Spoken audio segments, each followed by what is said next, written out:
Allah barak, hein. Inch'Allah. Donc, dernière question, question d'une sœur qui dit puisse Allah vous rétribuer grandement, Amin, je refais toujours mes ablutions car j'ai des pertes, mais si je suis en voyage ou je ne suis pas chez moi, j'ai pas compris. Je refais toujours mes ablutions car j'ai des pertes. Même ou c'est mais, je pense que c'est même si je suis en voyage ou je ne suis pas chez moi. Puis-je prier direct sans refaire mes ablutions à cause des pertes, par facilité.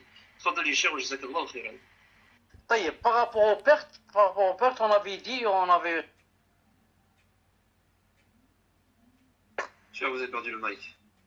J'allais dire surtout les femmes doivent bien comprendre ça. Ensuite, je me suis dit, c'est pas surtout, mais les femmes, pourquoi les hommes n'ont pas besoin de comprendre ça. Sauf si c'est pour expliquer, par exemple, à leurs épouses ou là.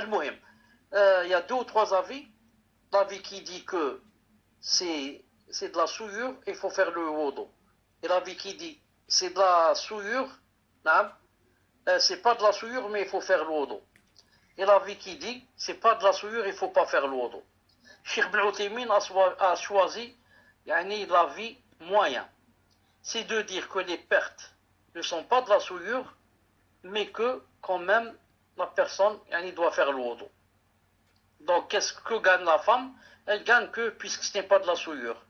Donc ce n'est pas la peine qu'elle lave ou qu'elle frotte ou lave avec de l'eau ses vêtements intérieurs. Pourquoi? Parce que ce n'est pas de la souillure. C'est quelque chose qui n'est pas souillé, qui vient de sortir d'elle. Et en même temps, elle doit faire les wudu parce que c'est quelque chose qui est sorti de son appareil génital. Donc elle doit faire le wudu. Donc c'est ça, l'avis, le moyen, il est le meilleur. En même temps, ahwat pour plus de prudence. Mais celle qui a des pertes qui coulent, par exemple, beaucoup d'elle, elle peut grouper entre les 2 prières. Donc, elle attend le moment où c'est le moment de faire la prière. Quand elle fait le wudu, elle prie par exemple Dhuhr et Asr. Elle prie Maghrib et Isha. Parce que c'est difficile, ces choses-là ne cessent de couler d'elle. Concernant le voyage, pas de règle spécifique. J'ai pas compris cette question. Habib, j'ai pas compris ce que tu veux dire. Cheikh, elle peut mettre une protection et seulement la retirer et ne pas faire les ablutions. Justement, Cheikh Ibn Uthaymin a dit que puisque cette chose est sortie d'elle, elle doit faire les ablutions. Mais ce qu'elle peut ne pas faire, c'est se laver. Laver ses parties et laver ses vêtements. Mais quant à l'wudu, d'après Cheikh Ibn Uthaymin, elle doit faire le wudu. Dans la question, elle dit être voyageuse. Le voyage, ça ne change rien. Le voyage, c'est la personne peut raccourcir la prière. Elle peut grouper par exemple entre les 2 prières à cause d'une chose pareille.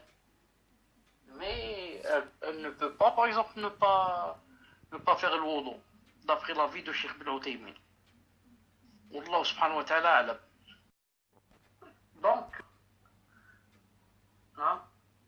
Donc vous avez entendu, est-ce que vous avez entendu ce que j'ai lu?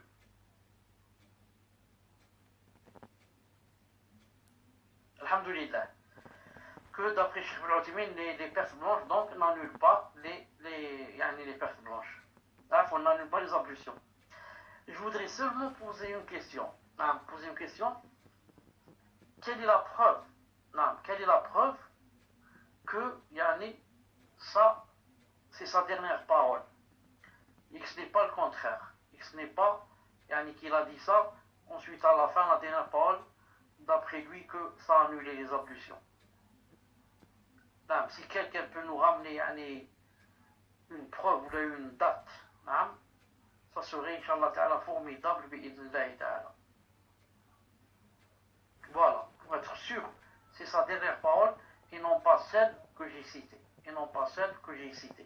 Parce que moi, ce que je sais, c'est que Cheikh Ibn Uthaymin a les 2 paroles, où il dit que de prudence, elle lave, elle fait les ablutions, et l'autre où il dit elle ne fait pas. Mais je ne sais pas quelle est celle qui a précédé l'autre. Non. Donc, Inch'Allah Ta'ala, on fera tous Inch'Allah, des recherches de notre part pour essayer yani, de dire c'est quoi yani, enfin, non. Contact sœur. Non.